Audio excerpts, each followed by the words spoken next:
నమస్తే అందరికీ, ఎట్లున్నారు? అంత మంచిదేనా? ఈ వీడియోలో మనం ఎలిమినేషన్ అనాలిసిస్ గురించి మాట్లాడుకుందాం. అంటే ఉన్న ఐదుగురిట్లలో నామినేషన్‌లో ఐదుగురు ఉన్నారు కదా! అందులో నుంచి ఎవరిద్దరు ఎలిమినేషన్ రౌండ్‌లో ఉండబోతున్నారు. మాక్సిమం 99.99% వాళ్ళిద్దరిట్లో నుంచి ఒకరు ఎలిమినేట్ అవ్వబోతున్నారు. సో 100% ఎలిమినేషన్ అప్డేట్ అనేది మనకి మధ్యాహ్నం తర్వాత అంటే 2, 3 ఆ టైంలో వస్తది. అప్పుడు నేను సెపరేట్ వీడియో చేస్తా. కానీ ఇప్పుడు ఉన్నోళ్ళలో డేంజర్ జోన్‌లో లాస్ట్ రౌండ్‌లో నిలబడబోతున్న వాళ్ళు ఎవరు అనేది మనం మాట్లాడుకోబోతున్నాం. చలో షురు చేద్దామా?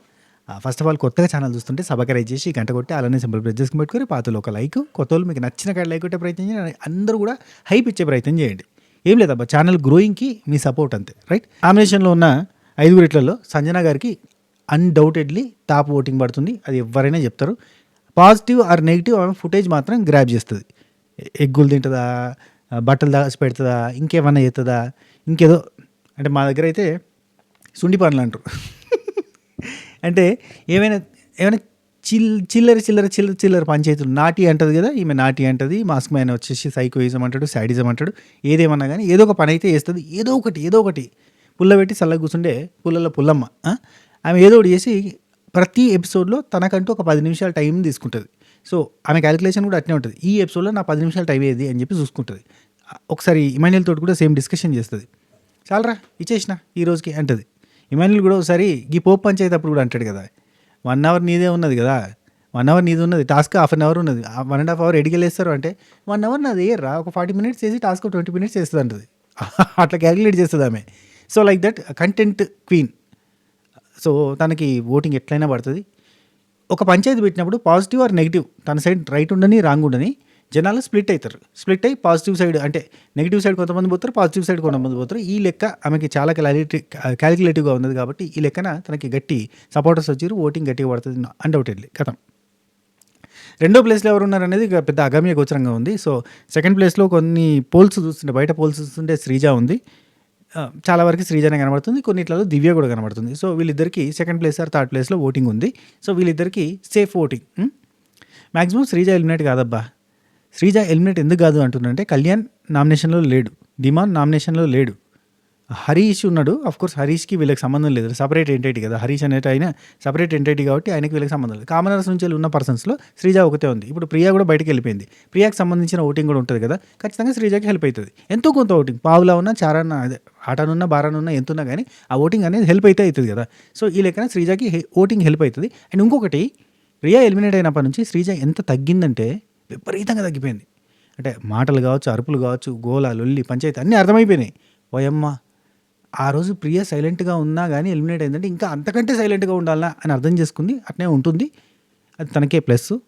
అండ్ టాస్కులలో 200 కాదు 300% ఇవ్వడానికి. అంటే ఈవెన్ తన టీము క్విట్ అయిపోయినా ఐ మీన్ ఏమది ఏదో పెట్టారు కదబ్బా, కిక్అవుట్ అయిపోయినా కానీ వేరే వాళ్ళ కోసం సపోర్ట్గా ఆడాల్సి వచ్చినప్పుడు కూడా 200% ఇచ్చి ఆడడం అనేది తనకున్న ప్లస్ పాయింట్, అదే తన నేచర్ కూడా. సో అది. అండ్ కళ్యాణ్కి ఈ రీతు, డిమాన్ పవన్ ఈ పంచాయతీలో కూడా అంటే వీళ్ళని అబ్జర్వ్ చేసిన వాళ్ళు, వీళ్ళని చూసిన వాళ్ళు కూడా శ్రీజ పాజిటివ్గా కనపడుతుంది. అంటే ఇప్పుడు మాలాంటి రివ్యూవర్లు 24/7 చూసిన వాళ్ళకి ఏమనిపిస్తుంది అంటే శ్రీజది కూడా తప్పు ఉంది, అందరిది తప్ప అంతా సర్వ మంగళ మేళమే అనిపిస్తుంది. కానీ కామన్ ఆడియన్కి ఏమనిపిస్తుంది, శ్రీజ తప్పు ఉంది, శ్రీజ అబ్బా కళ్యాణ్ కోసం అంతా నిలబడుతుంది కదా అని చెప్పి ఒక ఫీలింగ్ వస్తుంది. సో శ్రీజకి కళ్యాణ్ తరపున కూడా ఓట్లు పడతాయి. కళ్యాణ్ కోసం నిలబడేందుకు. అంటే ఈ 2-3 డేస్, ఈ 4 డేస్ నుంచి చూస్తుంటే కళ్యాణ్కి విపరీతమైన పాజిటివ్ ఎపిసోడ్స్ కదా.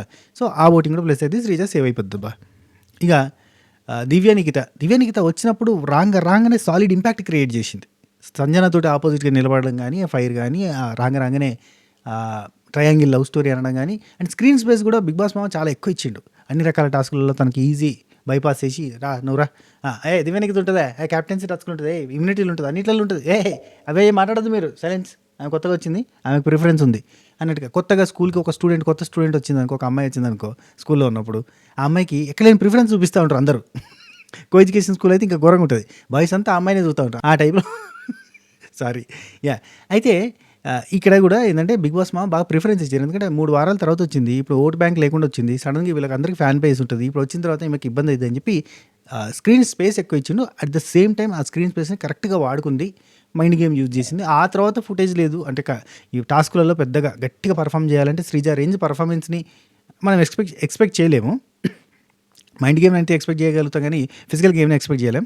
కానీ తన సాయశక్తిలో ప్రయత్నం చేసింది. ఆ ఉమెన్ కార్డు వాడడం అట్లాంటి కొంచెం అటు ఇటు అయింది. కానీ ఓవరాల్గా అయితే వంట చేసే కాడ ఉంటుంది, వంటలక్కగా పేరు తెచ్చుకుంది, ఫుల్ స్మైలీ తోటి అందరికీ వంట చేసి పెడుతుంది, ఎంతసేపు అయినా వండుతుంది, ఏమైనా వండుతుంది, కష్టపడుతుంది.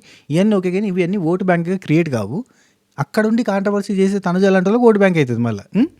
సో కిచెన్లో ఉండి పంచాయతీ చేయాలి. వంటతో పాటు పెంట మంట చేస్తే వర్కౌట్ అవుతుంది. కానీ అక్కడ వంటే చేస్తుంది, బయట పెంట చేద్దామని చూస్తుంది. కానీ తనకున్న తన ఎంత చేసినా ఈ లాజికల్గా ఏదో థింక్ చేసి చేయాలి తప్ప మరీ పెంట చేసేంత నేచర్ కాదులే తనది. సో ఓవరాల్గా ప్లేయర్ అబ్బా, మైండ్ గేమర్. చూద్దాం, ఇప్పటికైతే సేఫే. ఇక రీతుకి ఈ వారం పడ్డ అద్భుతమైన ఎపిసోడ్స్ ఏంటి తెలుసా? ఫిజికల్ టాస్క్లలో దీనమ్మ జీవితం ఇచ్చి పడేసిందిరా అన్న ఫీలింగ్. బాబా ఏం ఫైట్ రా, ఇంత బండరా, ఏం ఆడుతుందిరా, శివంగిరా అన్న సెన్స్ ఆఫ్ ఫైర్ అయితే చూపించింది. అంటే క్యాప్టెన్సీ టాస్కే కాదు, ప్రతి దగ్గర కూడా టాస్క్లో అద్భుతంగా, అంటే ఫౌల్స్ ఆడింది, స్ట్రాటజీలు వేసింది గలీజ్గా, అంటే పక్కన వాళ్ళని ఇబ్బంది పెట్టి తొక్కేయాలన్నటువంటి స్ట్రాటజీలు వేసింది. అక్కడ నెగిటివ్ అయింది. కానీ ఓవరాల్గా అయితే టాస్క్లలో గట్టి ఇచ్చి పడేయడంతో ఈ ఫిజికల్ ఎఫర్ట్స్కి జనాలు నచ్చుతారు. రీతు ఆయన పాయింట్స్ పెట్టేటప్పుడు కూడా కరెక్ట్గా పాయింట్స్ పెడుతుంది, గట్టిగా మాట్లాడుతుంది. రామురాతోడితో కావచ్చు, బర్నీ అన్నతోటి కావచ్చు, అందరితోటి ఒక ఫ్రెండ్లీ వైబ్ అనేది ఏర్పడుతుంది. ఇక పులిహోర కంటెంట్ ఇష్టపడేటోళ్ళకి అట్లా కూడా నచ్చుతుంది. కాబట్టి ఓవరాల్గా జనాలకి ఇవన్నిటి మీదకి వెళ్ళి ఎంతో కొంత ఓటింగ్ పడి, అండ్ బిగ్ బాస్ మామ కావాలి, ఒక 10 వారాలని ఇట్లాంటి కంటెస్టెంట్ లేకపోతే కష్టమవుతుంది. కాబట్టి బిగ్ బాస్ మామ కూడా కొంచెం కన్సర్న్ చూపిస్తాడు, ఉంచుతాడు. రీతు కూడా సేవ్ అవుతుంది. ఇక డేంజర్ జోన్లో ఉండే కంటెస్టెంట్స్ ఇద్దరు. డే 1 నుంచి నేను చెప్తున్నా, ఫ్లోరా గారు డేంజర్ జోన్లో ఉండే ఛాన్స్ ఉంది, చాలా బాగా ఆడుతుంది, పర్ఫామ్ చేస్తుంది, మరి ఓటింగ్ గట్టి వేసుకుంటే ఉంటుంది, లేదంటే పోతుంది అని కూడా చెప్పిన. తను చాలా కష్టపడుతుంది, ప్రతి దగ్గర కష్టపడుతుంది, ప్రతి సిచ్యువేషన్లో. అంటే రెడ్ టీంకి ఉంటే రెడ్ టీంకి, ఎల్లో టీంకి ఉంటే ఎల్లో టీంకి, తనకి అయినంత వరకు కష్టపడుతుంది. అంటే తనకు అయినంత వరకు. రీతు రేంజ్లో అవుతుందా, శ్రీజ రేంజ్లో కష్టపడుతుందంటే కాదు, తనకి అయినంత వరకు సాయశక్తిలో కష్టపడుతుంది, టీం కోసం ఎఫర్ట్స్ పెడుతుంది, అన్నీ ఉన్నాయి. సంజన గారు నామినేషన్లో ఉన్నారు కాబట్టి ఆ ఓట్లు ఇటు స్ప్లిట్ కావు. కానీ లేకపోతే ఖచ్చితంగా సంజన గారి ఓట్స్ అంటే ఇటు స్ప్లిట్ అయ్యి సేవ్ అయిపోయేది. ఓవరాల్గా ఇప్పుడు డేంజర్ జోన్లో ఉంది. ఇక అందరికంటే చాలా డేంజర్ జోన్లో ఉన్నది మాత్రం మాస్క్ మ్యాన్ హరీష్కి ఈ వీక్ విపరీతమైన స్కోప్ వచ్చింది, కానీ ఆ స్కోప్ని యూజ్ చేసుకోలేకపోయాడు. అండ్ ఒకనొక టైంలో ఆయన లెగ్కి కొంచెం ఇబ్బంది అయిందని చెప్పి ఆయన డ్రాప్ అవుట్ అయిందంటే ఇక అక్కడ నుంచి ఆగిపోయిండు. క్యాప్టెన్సీ టాస్క్లో కంటెండర్షిప్లో కూడా వాళ్ళు ఇద్దామనుకున్నా కానీ ఈయన వద్దని చెప్పిండు. ఓవరాల్గా ఏమైంది, ఈ వీక్ అంతా కనబడలే. అండ్ కనబడప్పుడల్లా కూడా కెమెరాతో మాట్లాడుకోవడం, బాధలు చెప్పుకోవడం, ఇంకేదో చేయడం చేసిన అదంతా కూడా నెగిటివ్గానే కనబడ్డది. సో వీక్ అంతా కూడా ఫుటేజ్ లేదు. అఫ్కోర్స్ మనం ఒక వారం అంతా కూడా ఒక పర్సన్ ఫుటేజ్ మనం చూస్తలేము అని అంటే ఆ పర్సన్ ఎలిమినేషన్కి దగ్గరగా ఉన్నట్టు. బీబీ టీం కూడా కొంచెం మోటివేట్ చేసినట్టు. ఎపిసోడ్స్లో అయితే పెద్దగా కనిపించలేదు. ఇక లైవ్లో అంటారా, లైవ్లో కనిపిస్తే ఇవే కెమెరాలకు చెప్పుకోవడం, లోన్లీగా ఉన్నాడు. ఈ వారం అంతా ఎవరితో మాట్లాడలేదు, కనబడలేదు, ఏం చేయలేదు. అసలు నరమానవంతో అసలు హౌస్లో ఎవరితోటి మాట్లాడలేదు. ఇది పెద్ద మైనస్.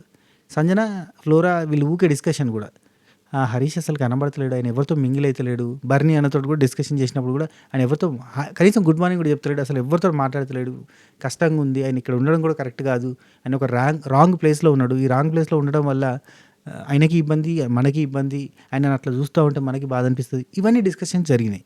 ఇవన్నీ జరిగినప్పుడు ఏమనిపిస్తుంది, కామన్ ఆడియన్స్ చూసేటోళ్ళకి కూడా, అరే ఈయనకు ఓటేసి అక్కడ ఉంచినా బాధే కదా అన్న ఫీలింగ్ కూడా వస్తుంది.